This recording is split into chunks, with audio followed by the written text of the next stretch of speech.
এখানে আমাদের 4টা বেডরুম আছে, একটা ডাইনিং আছে এবং একটি রান্নাঘর সহ একটি টয়লেটের বিল্ডিং।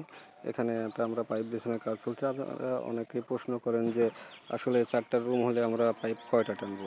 দেখুন এই পাশ দিয়ে এখানে আমাদের একটা লাইন ইন হয়ে গেছে। এখন ডিবি বক্সের লাইন এটা আমাদের টানা লাগছে না, কিন্তু ওই পাশের রুমেরটা এখান থেকে আমরা টেনে নিয়ে এসে এই ডিবি বক্সে এখানে পাইপটা দিয়ে দেবো।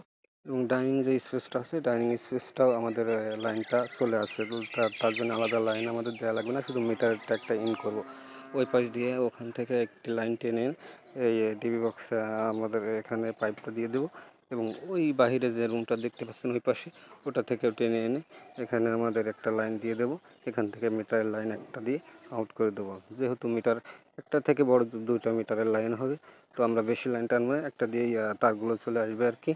তো আমাদের বেশি পাইপ ইউজ করা লাগবে না। 2তলা 3তলা হলে সেক্ষেত্রে হয়তো বেশি পাইপ দেওয়া লাগতো। তো আমাদের কাজটা এইভাবেই সেরেছি। তো এভাবে যদি আপনারা কাজটা করেন অবশ্যই জানি ভালো হবে। আলাদা আলাদা লাইন টানলে আমাদের কাজগুলো করতে সুবিধা হয়, পরবর্তীতে কোনো ঝামেলা যাতে না হয় সে কারণে আমরা সম্পূর্ণ লাইনগুলো আলাদা আলাদা টানবো।